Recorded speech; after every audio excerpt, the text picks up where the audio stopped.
a Tomás y Adriana por preparar para el día de hoy esta revisión cólico ureteral que daría pues continuidad a nuestro segundo módulo de revisión de tema de urgencias urológicas. Agradecerle al doctor Andrés Puentes, es médico y especialista en urología de la Universidad Nacional, director de la sección de imágenes diagnósticas y nuevas tecnologías de la Sociedad Colombiana de Urología, profesor de nuestra facultad de la Universidad de Rosario, instructor asociado en el servicio del Hospital Universitario Mayor, urólogo de Medellín, Hospital Universitario Nacional de Colombia, litomédica clínica de Marley, especialista en endourología, litiasis urinaria, cirugía láser de próstata y cirugía reconstructiva ureteral. Recuerden que el link de asistencia lo estaremos enviando a lo largo de la charla y no siendo más, dar la palabra a los expositores del día de hoy, Tomás o Adriana. Listo, muchas gracias Juan Camilo. Buenas noches a todos. Pues hoy les vamos a exponer cólico renureteral con un enfoque al manejo de urgencias que debe dar el médico general. Entonces, si quieres, dale.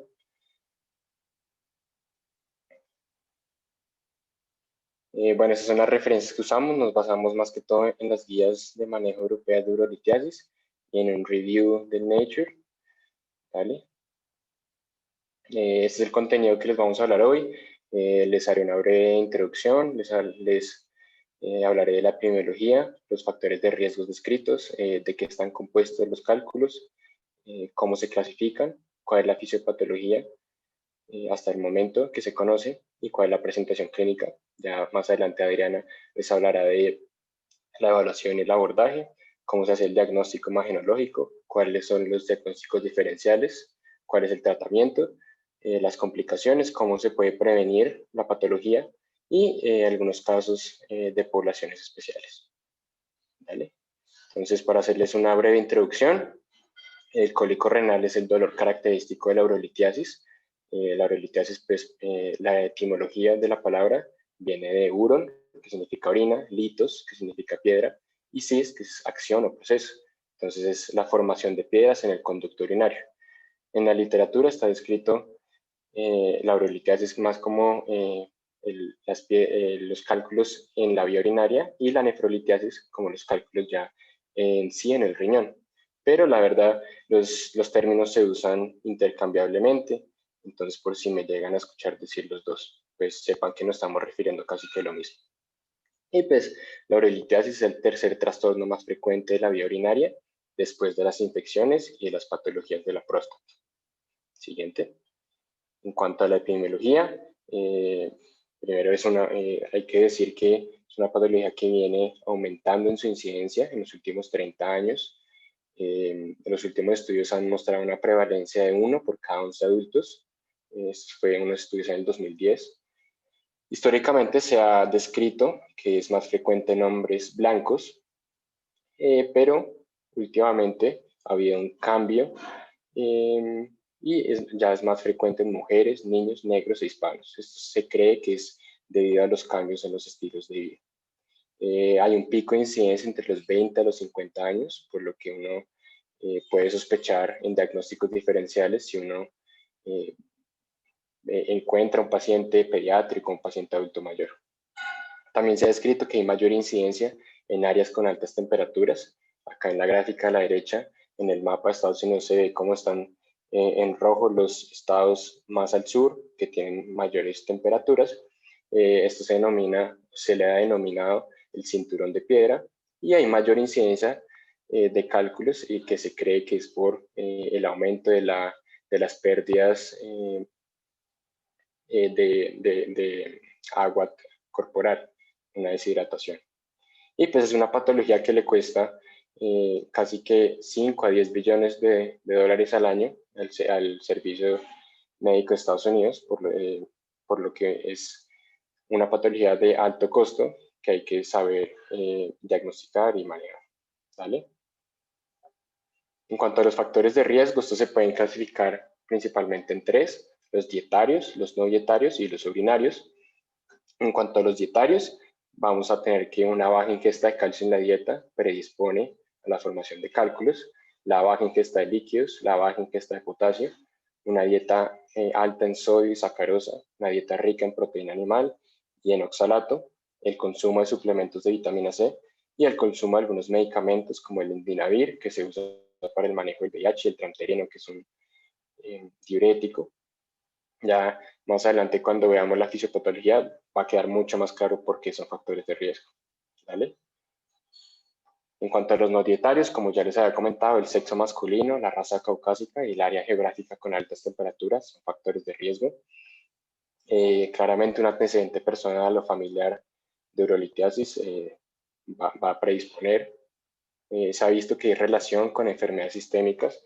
Se ha descrito la relación con la diabetes mellitus, la obesidad, la gota, la hipertensión arterial, el síndrome metabólico, la enfermedad renal crónica, la enfermedad de Crohn, perdón, el hiperparatiroidismo primario, la sarcoidosis, la acidosis tubular renal, el mieloma múltiple. Y también pacientes con mala absorción, por ejemplo, pacientes que tienen un síndrome de intestino corto o un bypass gástrico o una cirugía bariátrica. ¿Vale? En cuanto ya a los factores de riesgo urinarios, vamos a tener que un bajo nivel de diuresis, considerado menos de 1 litro por día, una orina muy concentrada, la composición específica de la orina, dependiendo de las moléculas o minerales específicos que encontremos en la orina, un pH urinario bajo o ácido, la hipercalciuria, que se considera que es mayor a 300 miligramos por día en hombres, o mayor a 250 miligramos por día en mujeres. La hiperoxaluria, que es la presencia de oxalato en la orina, que es mayor a 45 miligramos por día, y la hipocitaturia, que es disminución de los niveles de citrato en la orina, que se considera cuando es menor a 320 miligramos por día. ¿Vale? En cuanto a la composición, de qué están hechos los cálculos, vamos a tener que la mayoría de los cálculos, el 75 a 90%, van a estar compuestos por calcio. Esos pueden ser ya sea oxalato de calcio o fosfato de calcio. La mayoría van a ser oxalato de calcio. Después de esto tenemos los cálculos de ácido úrico, que componen entre el 5 al 20%. Después tenemos los cálculos de estruvita, que también se denominan infecciosos, y están compuestos por fosfato de amonio y magnesio. Estos componen entre el 2 al 15% de todos los cálculos. Después tenemos los cálculos de cistina, que es un aminoácido. Este compone el 1%. Y otros ya misceláneos, que son como los medicamentos que mencioné, y los cálculos de xantina, que son menos del 1%. Acá en la gráfica pueden ver una representación de la morfología de los diferentes tipos de cálculos y pues, cómo son diferentes según los cristales. Dale, siguiente. En cuanto a la clasificación, se puede clasificar según la etiología, el tamaño, la localización o las características radiológicas. En cuanto a la clasificación etiológica, es la que ya les acabo de contar, entonces los no infecciosos, los infecciosos, las causas genéticas y por medicamentos. En cuanto al tamaño, vemos que se pueden clasificar si son menores a 5 milímetros, si están entre 5 a 10, entre 10 a 20 o mayores a 20 milímetros. En cuanto a la localización, pues estos se pueden encontrar en el cáliz superior, medio o inferior, pueden estar en la pelvis renal, pueden estar en el uréter, ya sea en la parte superior, media o distal, y pueden también encontrarse en la vejiga. Dale, siguiente. En cuanto a las características radiológicas, se van a clasificar si son radiopacos o radiolúcidos. Radiopacos es cuando no dejan pasar la radiación y captan estos rayos y se van a ver blancos, como se ve en la imagen. Normalmente los cálculos que son radiopacos son los que están compuestos por calcio y los que son radiolúcidos son los que no dejan pasar libremente la radiación y no se van a ver blancos. Entonces estos son los demás, como los de ácido úrico, los de xantina y los generados por medicamentos. Dale, siguiente. En cuanto a la fisiopatología, pues vale aclarar que falta mucho estudio para entender completamente la fisiopatología. Hay muchas incógnitas todavía, pero lo que se sabe hasta el momento, con los modelos que se han propuesto, es que hay 3 componentes o procesos básicos que van a generar la formación del cálculo: la sobresaturación, la nucleación de cristales y el crecimiento de aglomeración. Entonces, para entender primero la sobresaturación, que es el primer paso, hay que hacer como un repaso de química básica y volver a recordar qué es un solvente y el soluto. El solvente, si se acuerdan, es el líquido en donde se disuelve un soluto. Entonces, esto va a ser de gran importancia para entender por qué los factores de riesgo van a generar los cálculos. Entonces, el solvente va a ser el equivalente al volumen urinario, a la orina, y el soluto va a ser los iones o las moléculas disueltas en la orina. Entonces, la sobresaturación hace referencia a cuando un soluto que está disuelto en un solvente pasa la capacidad máxima de estar disuelto y se empieza a precipitar. Entonces, esto se puede generar ya sea por un aumento en la concentración del ion o de la molécula o una disminución del solvente o una mezcla de las dos, que es lo más frecuente que pasa. Entonces, el primer paso en la formación del cálculo va a ser que se sobresaturen y se empiecen a precipitar las moléculas. Después de esto va a haber una nucleación de los cristales, que es que se va a generar un núcleo de los cristales precipitados más una matriz orgánica. ¿Y cómo se genera esta nucleación?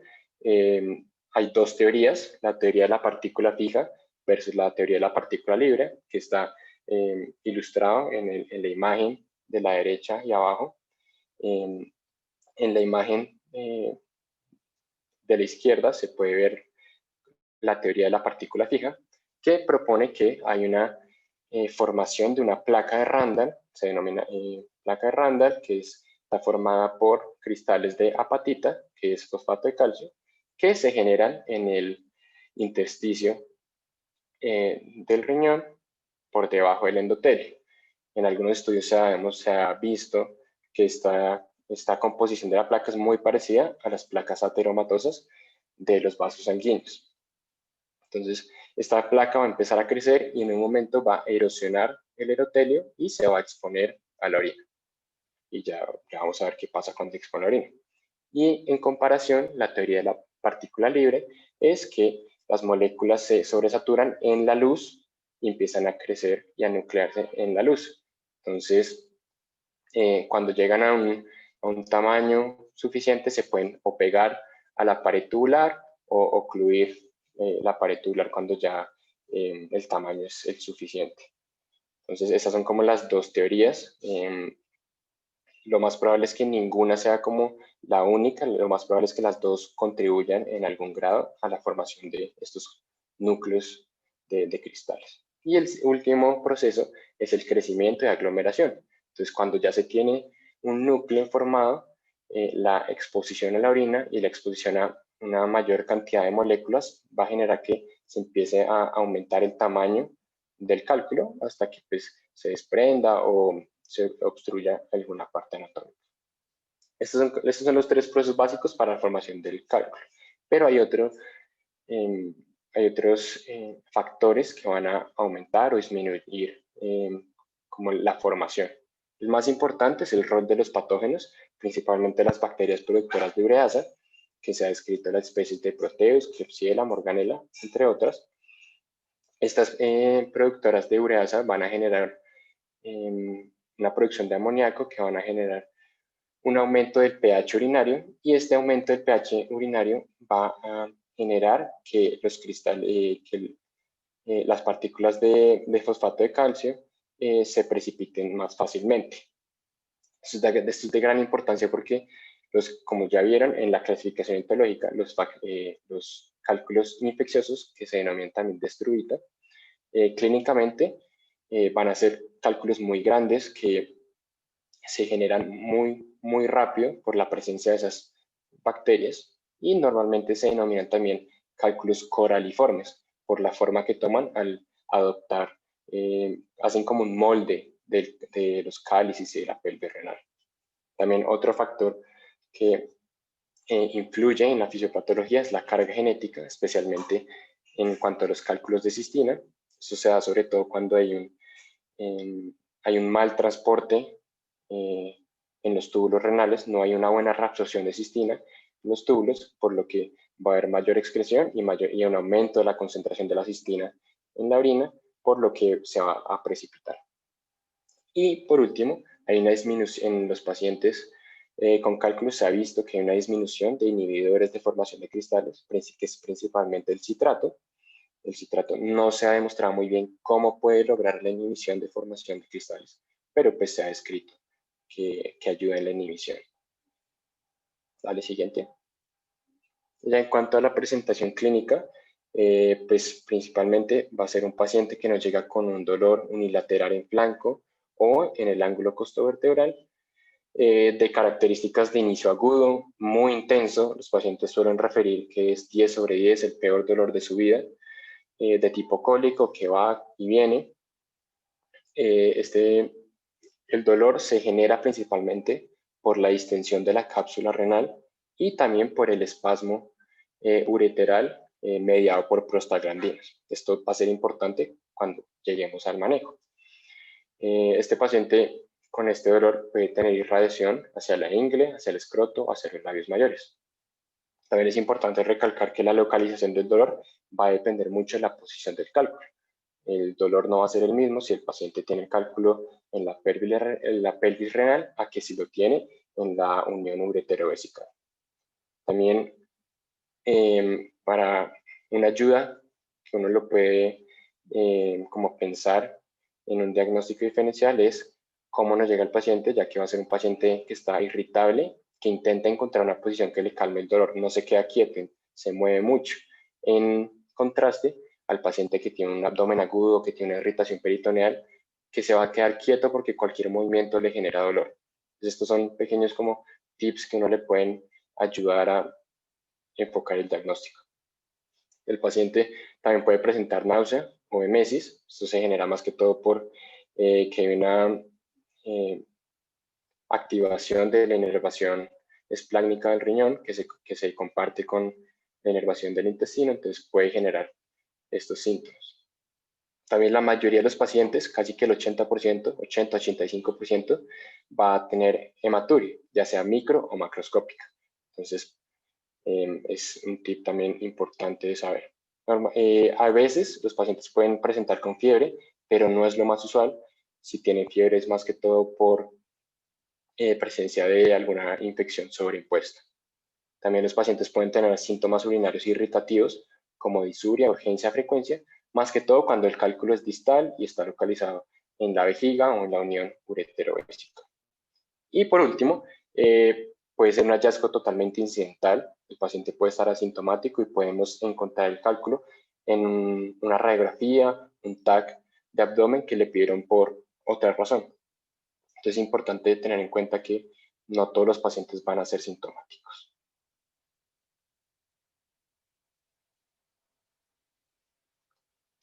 Adrián, tienes silenciado el micrófono.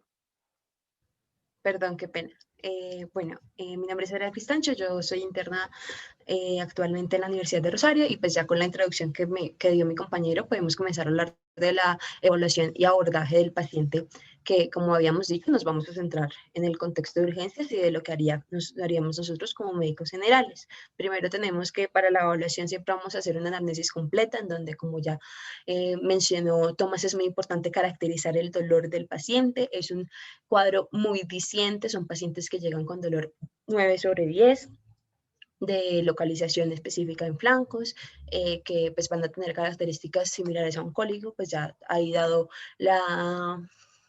como tal la definición, y pues que va a tener síntomas asociados de los cuales vamos a ver más adelante también en el examen físico. Vamos a tener que el cuadro clínico lo vamos a relacionar con factores de riesgo del paciente que nos van a hablar de la probabilidad del diagnóstico. Sabemos que tenemos factores propios del paciente que básicamente son de sexo masculino entre 20 y 50 años, en donde más vamos a ver este tipo de cuadros. Vamos a ver que las preferencias etarias, los antecedentes personales sean propios de enfermedades o medicamentos que toma el medicamentos que toma el paciente o antecedentes familiares que nos van a hablar de factores predisponentes a la formación de cálculos en estos pacientes. Al examen físico, como lo había mencionado Tomás, tenemos un paciente inquieto que va a presentar posiciones antálgicas, que a su vez puede presentar sintomatología vegetativa, dado por taquicardia, diaforesis, náuseas, que se puede desarrollar también en vómito, va a tener una sensibilidad en el ángulo costovertebral y que al examen físico vamos a poder encontrar que esta sensibilidad se puede relacionar igualmente con los puntos ureterales, que tenemos el superior, el medio e inferior, y pues que eso nos puede guiar un poquito al momento de considerar el cuadro del paciente. El examen físico tiene que ser completo, al igual que en todo tipo de paciente, porque de esta forma podemos enfocar el cuadro clínico, adicionalmente considerando pues los diagnósticos diferenciales de los que voy a hablar más adelante. Con respecto ya a las ayudas diagnósticas que tenemos en estos pacientes, vamos a ver que los paraclínicos iniciales van a ser pues condicionados, no necesariamente condicionados con características del paciente, ya que todo paciente con sospecha de cólico renoureteral va a recibir los primeros diagnósticos, los primeros paraclínicos iniciales.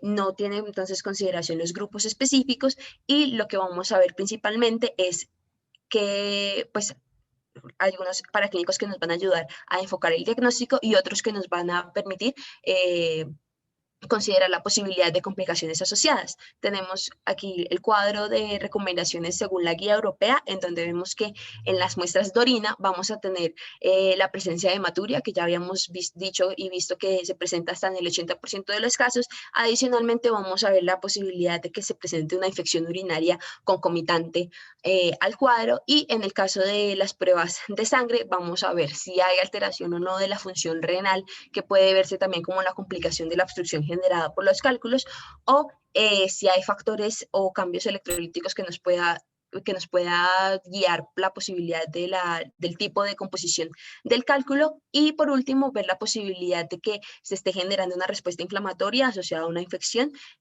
como complicación del cuadro. Ya el diagnóstico pues, principal lo vamos a hacer a través de imágenes, en donde la primera imagen que vamos a tener disponible va a ser el ultrasonido. Es la imagen diagnóstica primaria, normalmente pues, es la que más se tiene a la mano en los servicios de urgencias. Eso hace parte de sus ventajas, que es fácil, que no es invasiva, que es portátil, es un procedimiento económico y no tenemos que exponer al paciente a irradiación cuando hacemos uso de esta. Nos ayuda a identificar litiasis en cálicis, pelvis y unión pielo-ureteral, adicionalmente pues de la unión vesículo-ureteral y la dilatación del tracto urinario superior. Ya la posibilidad de visualización de uréteres de cálculos a nivel del uréter va a disminuir debido pues a que hay obstrucción de otros componentes anatómicos que no permiten la visualización de forma adecuada. Vemos que la sensibilidad está alrededor del 45% y la especificidad va a ir del 85% hasta el 94%, de acuerdo de la localización en la que veamos el cálculo. La siguiente imagen que tenemos a disponibilidad es la radiografía riñón-uréter-vejiga, donde vamos a ver una proyección radiológica pues, que optimiza la visualización del sistema urogenital, y esta pues, tiene dos funciones posibles, que es la visualización de calcificaciones o el uso de ella como una imagen de base o de interfaz en el caso de estudios contrastados, principalmente la urografía por contraste. La sensibilidad de esta es muy baja, como pueden ver, solamente del 44%, y en realidad va a depender de qué tipo de componentes se encuentra en el cálculo, dado que pues lo que vamos a ver principalmente en este tipo de imágenes son aquellos que sean radiopacos, que son los formados por calcio. La especificidad en el caso de que pues, se logre ver un cálculo es de hasta el 77%, y en esta ocasión les traigo imágenes pues, en donde pueden ver, esta primera imagen es lo que se vería en una radiografía riñón-uréter-vejiga normal. Esta sería su uso como una imagen contrastada, en donde lo que vamos a ver es la integridad de la vía urinaria. Y por último, en esta imagen, si hacemos acto de fe, podemos alcanzar a ver un cálculo a nivel de uréter distal derecho, que no sé si puedan ver mi cursor, pero a nivel de uréter distal derecho se alcanza a ver una imagen radiopaca que correspondería a un cálculo probablemente de calcio. Ya el estándar del diagnóstico, de la confirmación del diagnóstico imagenológico, lo vamos a hacer por medio de la tomografía computarizada no contrastada, que pues en los ambientes en los que contemos con ella va a ser el estudio indicado en el caso de dolor agudo en flancos. Nos va a ayudar a determinar el diámetro y la densidad del cálculo, que vamos a ver que se va a hacer con las unidades de Hounsfield, y que pues esto posteriormente nos va a ayudar a elegir el tipo de manejo que le vamos a dar a esos pacientes. Adicionalmente permite visualizar la estructura interna, la distancia entre piel y cálculo y la anatomía circundante. Principalmente va a detectar cálculos de ácido úrico y de xantina, y la sensibilidad cuando se usa es aproximadamente del 93.1%, teniendo una especificidad del 96.6%. Estas son otras imágenes que se mencionan en la bibliografía. En realidad no se encuentran recomendadas dentro de las guías europeas porque pues su utilidad en el diagnóstico es muy baja. La urografía intravenosa nos ayuda más que todo a ver el punto de obstrucción de la vía urinaria. La pielografía retrógrada nos puede ayudar a identificar cálculos mínimos. La resonancia magnética en realidad solamente nos ayuda a ver compromiso de tejidos blandos, ya que no es útil para la visualización de cálculos, y la gammagrafía nuclear igualmente se utiliza para visualización de microcálculos que no se verían en otro tipo de imágenes. Para hablar de los diagnósticos diferenciales, me pareció útil dividirlo entre diagnósticos urológicos y no urológicos. Tenemos tres principales patologías urológicas en las cuales podemos presentar un cuadro clínico similar, que son pacientes con urosepsis, que adicionalmente van a presentar con fiebre, hipotensión y vasodilatación cutánea secundaria a la respuesta a la infección. Tenemos los pacientes con retención urinaria, que lo vamos a sospechar por la historia miccional del paciente y en muchos casos la palpación del globo vesical durante el examen físico, y tenemos la posibilidad de que se den compresiones extrínsecas. En caso de las patologías urológicas, siempre recomendar hacer un tacto rectal, en donde podemos identificar, como ya sabemos, la segunda enfermedad urológica más común, que es la hiperplasia prostática benigna. En el caso de los no urológicos, aquí solamente pongo unos ejemplos, pero en general toda patología abdominal quirúrgica puede ser un diagnóstico diferencial del cólico renal, y como sabemos el hecho de tenerlas en mente es muy importante porque pueden comprometer la vida del paciente. Tenemos la posibilidad de que sean tumores, aneurismas de aorta abdominal rotos, hernias discales, que pues son patologías no abdominales que también pueden presentarse con cuadros similares, apendicitis, colecistitis, colelitiasis, coledocolitiasis, diverticulitis, y siempre tener en cuenta en las mujeres los diagnósticos ginecológicos. Ya para hablar del tratamiento, vamos a ver que lo principal y lo que me parece pues que es un mensaje que tiene que quedar muy claro, y más en el momento que nos centremos en lo que es el papel del médico en general, es que en los pacientes nos tenemos que centrar en la mejoría del dolor. El paciente va a consultar principalmente por el dolor, y esto es lo que nos va a pues interesar en el punto de urgencias. Sabemos que, ya como lo había mencionado Tomás, el dolor va a estar relacionado también a la inflamación que se genera al paso del cálculo por el uréter, y que esto pues se va a relacionar a la activación de prostaglandinas, por lo cual se ha visto que los medicamentos más efectivos para manejar ese tipo de dolor son los AINES, la dipirona, pues que en realidad no es un AINE, pero que entra colado dentro de la familia de los AINES, y el acetaminofén. Estos tres medicamentos van a ser los principales. La guía recomienda principalmente el uso de diclofenaco, una dosis intramuscular de 50 o 75 miligramos, que posteriormente podemos manejar de forma ambulatoria oral. También tenemos la opción de utilizar dipirona, que sabemos que la dosis es 1 gramo, que le podemos dar por horario de cada 6 o cada 8 horas. Tenemos la posibilidad de utilizar acetaminofén en los casos de los pacientes que, por ejemplo, no se pueda utilizar diclofenaco por el alto riesgo cardiovascular. Y estos han demostrado ser superiores al uso de opioides, que a pesar de que cuando uno habla de dolor intenso normalmente piensa en opioides, los opioides no van a actuar en la inflamación del uréter y la producción de prostaglandinas, por lo cual van a requerir mayores dosis de opioides para manejar el dolor. Y adicionalmente, pues los opioides, como sabemos, tienen efectos adversos que se relacionan con náusea y vómito, que también lo pueden presentar los pacientes, y solamente empeoraría la sintomatología de base de ellos. Adicionalmente, pues teniendo en cuenta eso, podemos encontrar pacientes que de ingreso lleguen deshidratados, en donde obviamente tenemos que hacer un manejo integral, tenemos que hacer reposición hídrica, si es de ser posible controlar las náuseas, y de esta forma mejorar como tal la sintomatología del paciente. Después de hacer este manejo inicial, tenemos que ver la posibilidad de manejo conservador, que va a depender del tamaño, ubicación, forma y de la presencia o no de edema asociado a los cálculos. Es importante saber que lo que se describe es que hay ciertos cálculos que pueden presentar una expulsión espontánea sin ningún tipo de intervención médica, que normalmente son aquellos que son de 4 a 5 milímetros y se encuentran en la parte distal del uréter, que pues presentan una tasa de expulsión espontánea de hasta el 50% en los próximos 6 semanas posterior a la presentación de síntomas. Esta tasa va disminuyendo de acuerdo a la ubicación y el tamaño del cálculo. Sabemos que si se encuentra en el uréter medio, la tasa va a ser del 25% y ya en el uréter proximal son tasas del 15 al 10% de expulsión espontánea. Una opción que tenemos es el manejo médico expulsivo, en donde le vamos a dar un empujoncito al cálculo para que este pueda ser retirado sin necesidad de intervenciones invasivas.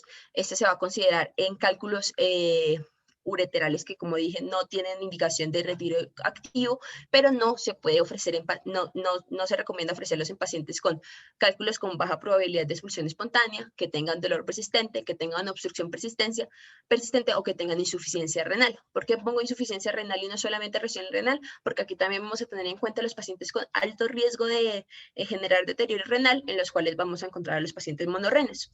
Los estudios se han realizado principalmente con 3 grupos de medicamentos: corticoides, alfa bloqueadores y los inhibidores de los canales de calcio.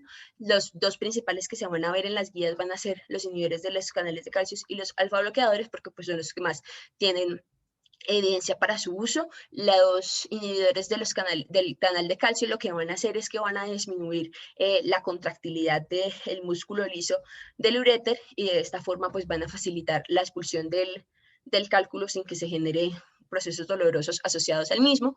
Y la tamsulosina lo que va a hacer es que, como un alfa bloqueador, va a disminuir el tono basal del el músculo liso del uréter. De esta forma también va a generar una disminución del peristaltismo y va a facilitar la expulsión. Lo que se ha visto en los estudios, hay un metaanálisis que referencian en la guía de 11 estudios en donde se ha visto que la tasa de éxito de la tamsulosina es de hasta el 44% con una terapia de 4 semanas, versus una tasa de éxito del nifedipino, que pues es el otro medicamento que podemos utilizar, del 26%, por lo cual pues la guía recomienda el uso de la tamsulosina principalmente en cálculos que se presenten en uréter distal de más de 5 milímetros, porque pues sabemos que de menos de 5 milímetros pueden expulsarse por sí solas.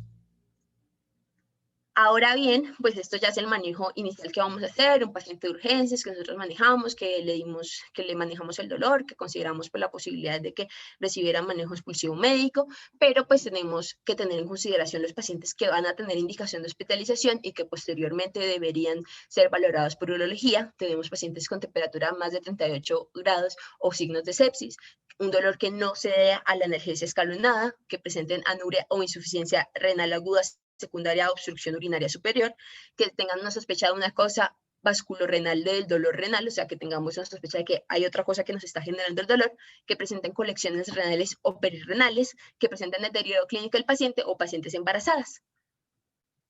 Ya ahora, en estos pacientes que tenemos hospitalizados, vamos a tener la consideración de la posibilidad de realizar una extracción activa. Esta consideraciones de extracción activa también se pueden hacer de forma ambulatoria. Vamos a tener que van a haber consideraciones con respecto a los cálculos renales y a los cálculos ureterales. En los cálculos renales, como ven ahí, si tenemos un cálculo que crece rápidamente, un cálculo de más de 15 milímetros o de menos de 15 milímetros al que no le vamos a poder hacer seguimiento, que presente complicaciones como son la obstrucción y la infección, que presente comorbilidades asociadas, que sea un paciente con muchos síntomas, o pues en la preferencia de pacientes ya en la consulta externa, que diga pues no quiero arriesgarme todo el asunto, pues prefiero llevar a la extracción activa de forma ambulatoria y pues programada. En los cálculos ureterales vamos a ver que tenemos cálculos con baja probabilidad de expulsión espontánea, que ya lo hemos hablado, el dolor persistente, la obstrucción persistente y la insuficiencia renal, que básicamente también son las indicaciones para no dar manejo expectante o expulsivo médico.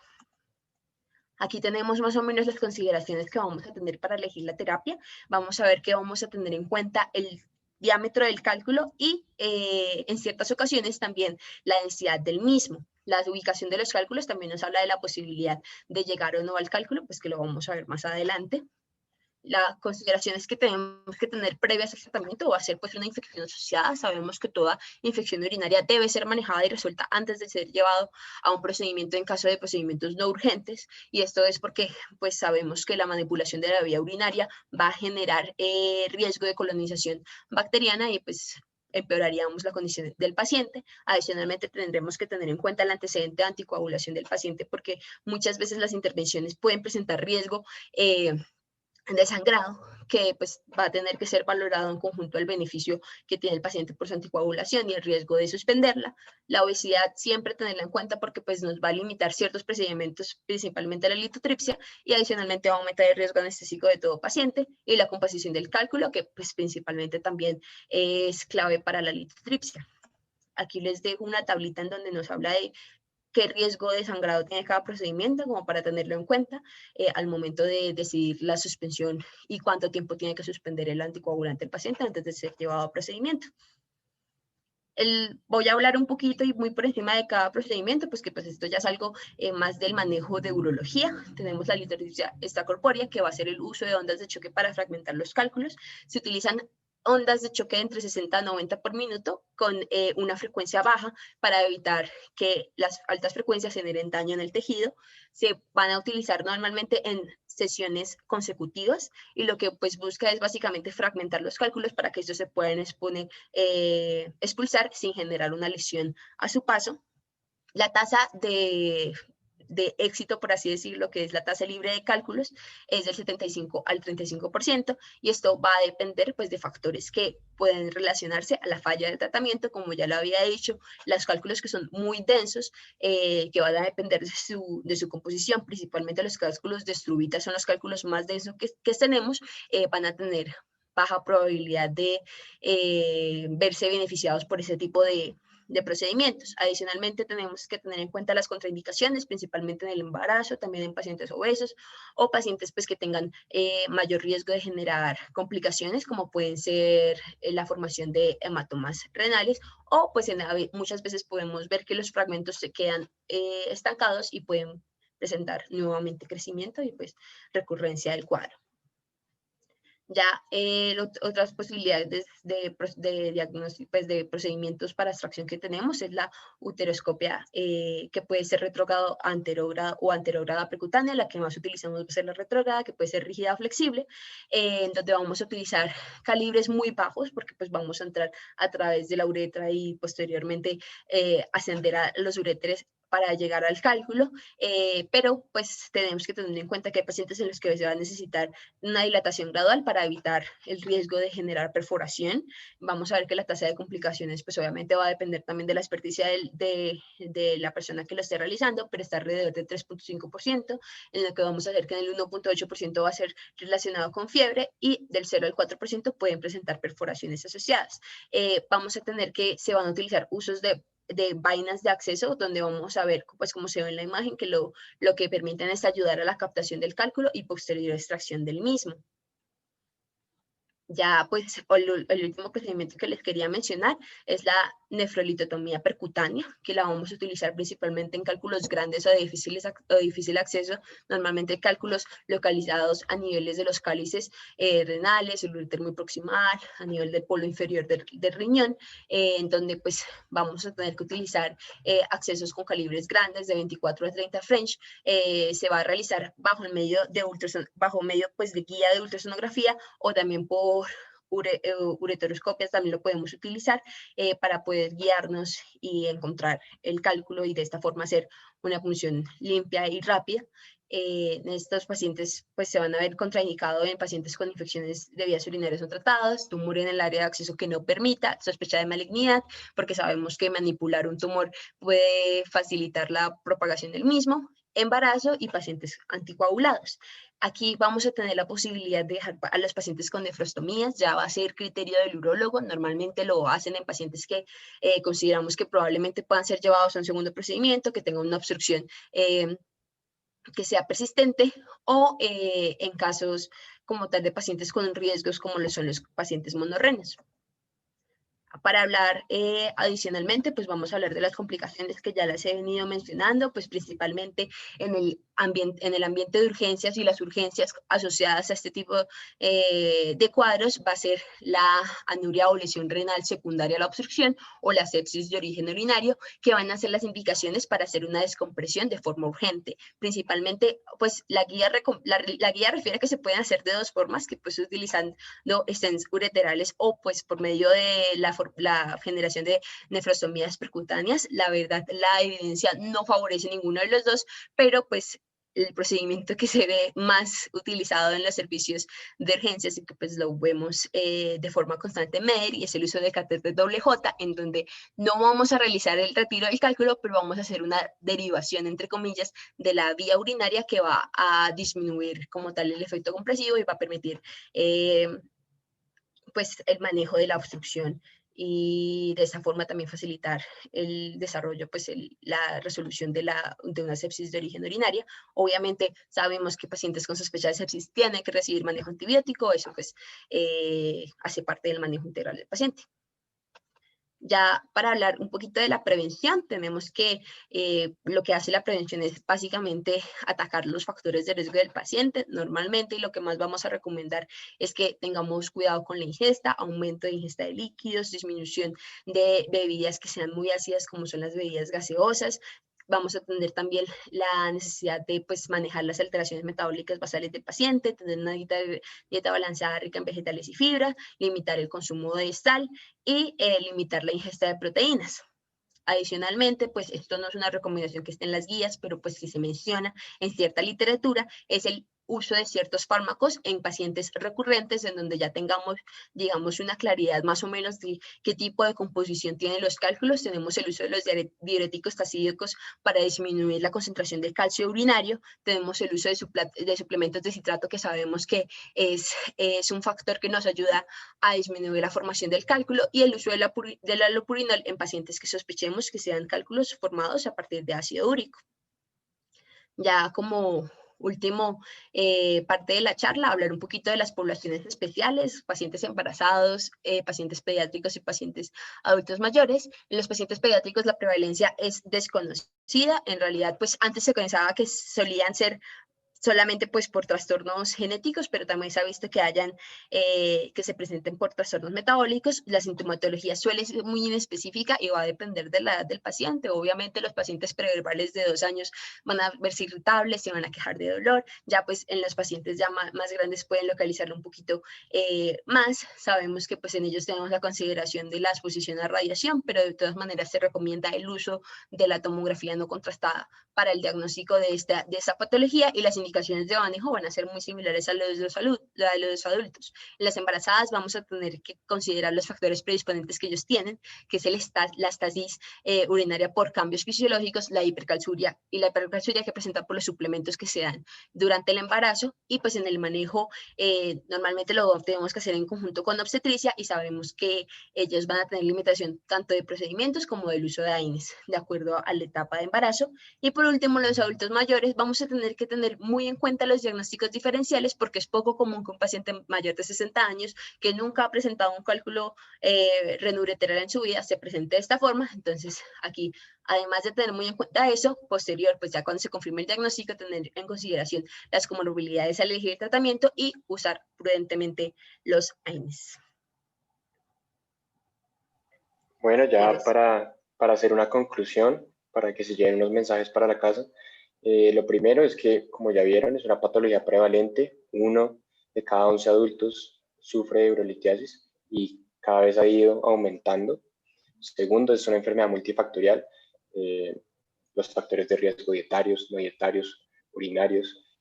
Se ha visto la asociación con las enfermedades sistémicas, como ya les dije, el síndrome metabólico, las enfermedades con malabsorción, la relación con la carga genética y los patógenos productores de ureasa.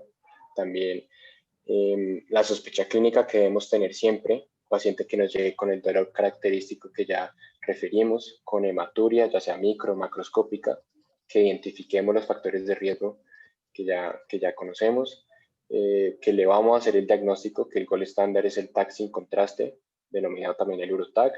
También es importante que le podemos hacer un seguimiento con ecografía o con la radiografía, que como ya dijo Adriana, la mayoría de los cálculos van a pasar solos, entonces le podemos hacer un manejo conservador.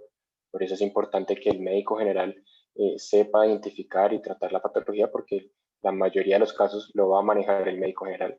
Y finalmente, que tenemos que hacerle una gran educación al paciente, ya que la prevención simplemente se va a hacer con cambios en el estilo de vida, como ya los hablamos.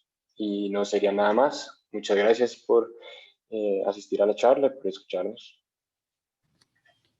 Tomás y Adriana, muchísimas gracias por compartirnos el día de hoy esta revisión. Recuerden que en caso de cualquier pregunta pueden dejarla en el chat o pueden levantar la mano. Por ahora, pues agradecer al doctor Puentes en caso de que quisiera hacer alguna adición o algún comentario. Ok, bueno, en primer lugar, pues quiero felicitarlos, Adriana, Tomás. La revisión es excelente, ¿listo?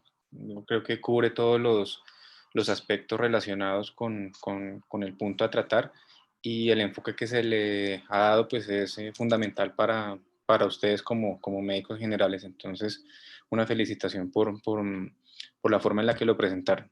Solamente tengo unas anotaciones, unas a manera de preguntas y otras a manera de comentarios. La primera es para Adriana, no sé si entendí mal con respecto a los exámenes, que se solicitan para el estudio de la urolitiasis. Hablaste de la gammagrafía. ¿Me puedes repetir qué indicaciones tendría la gammagrafía dentro del estudio de la litiasis? Pues en realidad, doctor, al final lo que decían es que era el caso de que pacientes que fueran llevadas a pielografía retrógrada en donde no se identificaran los cálculos y se tuviese alta sospecha pues, de generación de obstrucción secundaria a esta, se indicaba el uso de gamografía, pero en realidad lo que le dije solo, pues, es algo que mencionan en el libro de Smith y pues me pareció como mencionarlo principalmente, pero pues no ahondé mucho al respecto. Ok, es que me pareció escucharte que hablabas de que tenía una capacidad superior para detectar cálculos pequeños o microcálculos, tal vez.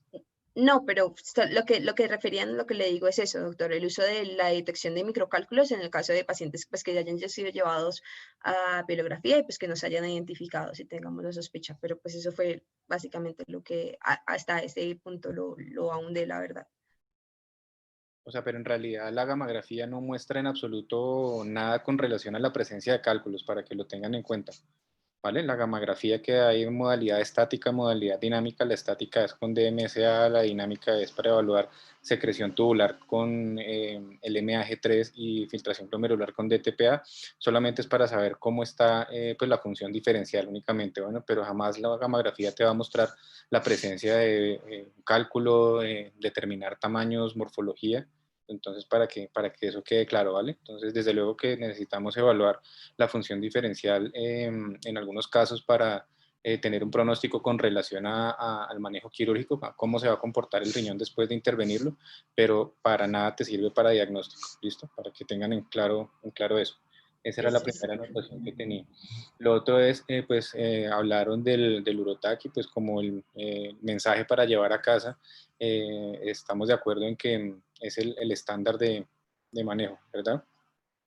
Y eso no siempre se cumple para la mayoría de los sitios o de las regiones de nuestro país. Si ustedes van a tener la oportunidad de trabajar en ciudades grandes que tengan el recurso, pues está el diagnóstico hecho con el TAC. Pero recuerden, según los porcentajes de sensibilidad y especificidad que nos mostraste, que si no dispones del Urotac, la combinación entre una ecografía y una radiografía nos puede dar un diagnóstico muy aproximado, ¿vale? Entonces, para que lo tengan en cuenta, en que si no tienen TAC lo pueden llegar a solucionar con los otros métodos de radiología convencionales. A todas estas creo que no lo mencionaron, las características técnicas de un Urotac, ¿cuáles son? O sea, tú mencionaste que el Urotac lo conocemos como la tomografía sin contraste, ¿cierto? Pero si hablamos de un Urotac específicamente, ¿qué más tiene que tener ese examen, aparte de que pues, es un examen sin contraste? ¿Qué lo diferencia de un TAC simple para otra patología? No sé. No, doctor, en esos momentos la verdad no lo tengo tan claro, qué pena. ¿Qué dice Tomás? No, doctor, tampoco lo tengo claro en este momento. Santiago, que ya pasó, Juan Camilo, que está, ¿cuáles son las características del urotac? Listo, doctor. Entonces tendríamos que tener en cuenta que es un TAC que se hace sin contraste, primero, se Ajá. hace con la vejiga llena Sí, y con el paciente en decúbito, de cúbito, decúbito prono. ok. Entonces, en este caso, por ejemplo, los cálculos que puedan encontrarse en, en la vejiga o en la reunión, en la unión Pero sí. vesicoureteral, uno puede ver en verdad si en verdad están en la unión o si se encuentran en la vejiga, así descienden hacia la parte anterior de la vejiga cuando el paciente está por el decúbito prono. Creo que son 4 criterios, esos son los 3 que me acuerdo en este momento. Juan Bueno, Camilo, de pronto lo que le falta a Santiago es que diferencia del TAC de abdomen es pues, la distancia de cada corte. Un TAC de abdomen simple es cada 5 milímetros, mientras que un urotac es cada 3. exacto. Entonces la distancia entre cada uno de los cortes es mucho más fina para el urotac y eso es lo que explica por qué su sensibilidad y su especificidad es tan alta. Entonces, entre cada uno de esos cortes, pues pueden escaparse cálculos muy pequeños y por eso se hacen cada 3, incluso urotac de más alta resolución lo pueden hacer hasta cada milímetro. Entonces, mejora mucho la posibilidad de detección. Eso es para que lo tengan en cuenta. ¿Listo? La otra cosa que tenía aquí anotada es que pues, el paciente con el cólico renoureteral típico florido, pues rara vez se nos va a pasar. Y tal cual ustedes lo describieron, es el paciente que no logra una posición adecuada para contrarrestar el dolor, tiene toda una cantidad de síntomas vagales reflejos que se manifiestan con náusea, con vómito, y pues ahí no habría pierde. Pero recuerden que de vez en cuando pueden estar evaluando personas que no generan cólico renal, ¿cierto? ¿Qué tipo de pacientes serían aquellos que no, teniendo un cálculo, no van a generar cólico?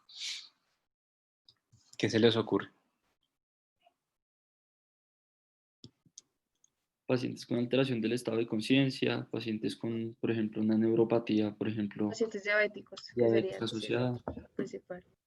Que digamos que desde el punto de vista metabólico tendría que ser un deterioro marcado para no sentir dolor, pero pues bueno, se vale. Pero hay otros pacientes como por ejemplo los pacientes con vejiga neurogénica, dependiendo del nivel medular, puede que no hagan absolutamente nada de dolor, pero pues se manifiesten con taquicardia, con este otro tipo de sintomatología vagal, puede llegar a ocurrir. Y el paciente que definitivamente no hace absolutamente nada de dolor es el paciente que tiene un trasplante, que es un riñón que al estar trasplantado está denervado. Entonces, estos pacientes no hacen nada, no hacen ni náusea, no hacen vómito, no hacen cólico. Entonces, hay que sospecharlo de vez en cuando, ¿listo? Esa es la excepción a la regla del cólico renal. El otro comentario que tengo es con respecto al manejo médico expulsivo. Entonces, es cierto que la gran mayoría de veces los pacientes van a poder ser manejados con terapia médica expulsiva. Ustedes hablaron muy bien de los calcioantagonistas y de los alfa bloqueadores, pero ¿durante cuánto tiempo le van a permitir al paciente estar en manejo médico expulsivo? ¿Cuántos días o cuántas horas después los van a evaluar para decir este paciente le fue bien o este lo tengo que reintervenir? Pues la recomendación, doctor, es que el manejo se tiene que hacer durante 4 semanas.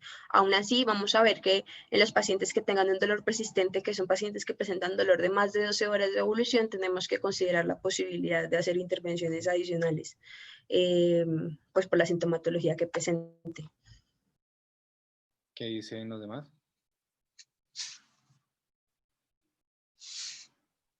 Sí, doctor, yo también lo que encontraba es que se le manda el manejo expulsivo por 4 semanas y que igual este también ayuda con el manejo del dolor. Ok, digamos que eso es lo que está en la mayoría de sitios y el que lo sabe eliminar pues lo hará pronto. Pero muchas veces pues el paciente reingresa y cuando el paciente reingresa hay que investigarle la causa por la cual no lo eliminó. Entonces siempre sospechen que el paciente puede tener algo más, como por ejemplo, creo que tú lo mencionaste, Adriana, que tenga edema asociado al cálculo, que tenga un espasmo, que tenga una estrechez, ¿cierto? En pacientes que teniendo cálculos muy pequeños, pues siguen con persistencia del dolor. Ese paciente generalmente termina en alguna intervención porque pues tiene un factor asociado que evita la expulsión. Nosotros usualmente en el servicio no vamos hasta los 30 días, ¿listo? Porque es un paciente que a veces se puede perder el seguimiento, entonces les indicamos el tratamiento por 2 semanas, habitualmente de 10 a 14 días. La mayoría de los pacientes que tienen todo ese perfil ideal para responder bien a la terapia médica expulsiva, pues lo harán en corto tiempo, ¿listo? ¿Y cómo están seguros ustedes para saber que el paciente votó o no votó el cálculo, sin necesidad de hacerle imágenes? Doctor, pues lo que muchas guías recomiendan es que uno le diga al paciente que filtre la orina para recuperar el cálculo. Correcto, entonces esa es la principal indicación para el paciente. Tiene que pasar la orina en un recipiente, en un filtro, en un colador, papel absorbente para que él trate de capturar el cálculo y pues adicionalmente mandarlo para estudio. ¿Bueno? La otra cosa que tenía aquí anotada es ya para la última parte, la parte de la prevención. Entonces, el pilar fundamental, ya lo mencionaron, es la ingesta hídrica abundante. Y el paciente pues se le tiene que indicar pues tomar de 2 a 2.5 litros de agua al día. ¿Bueno? Ese es el fundamental. También importante restringir el consumo de sal, ya lo dijeron, hasta 4 gramos por día.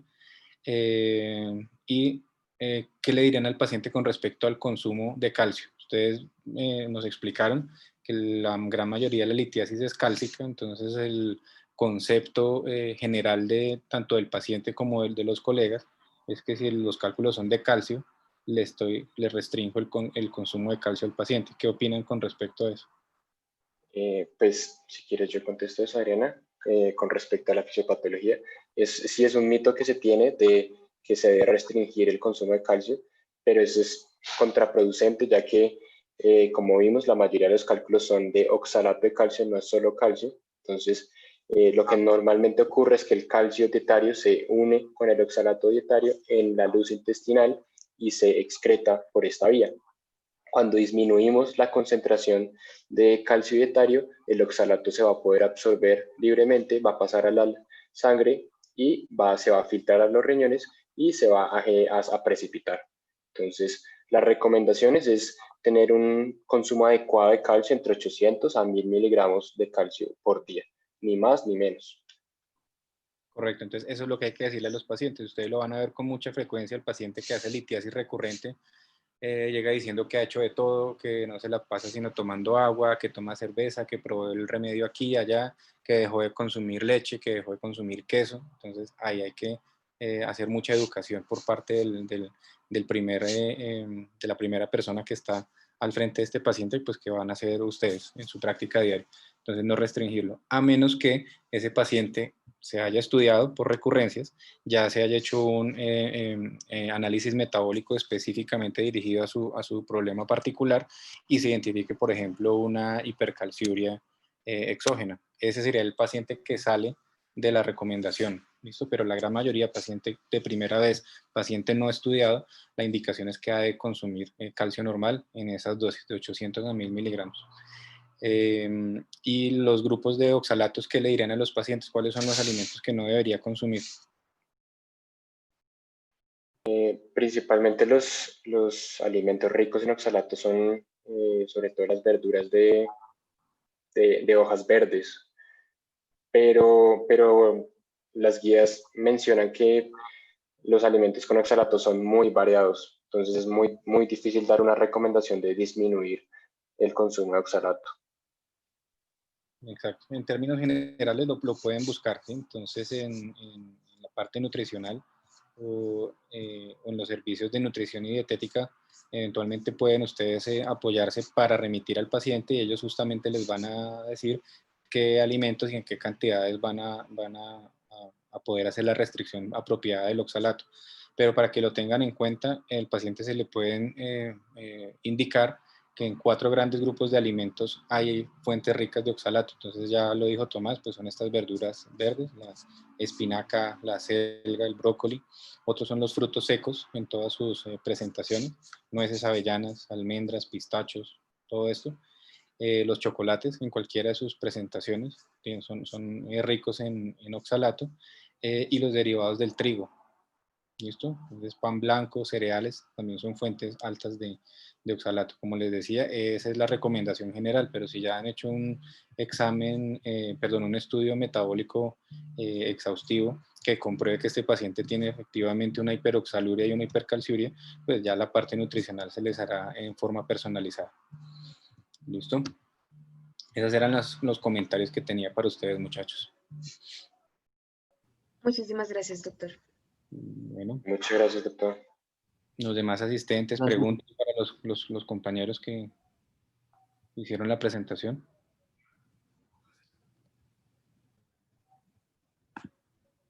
Tenemos 16 participantes.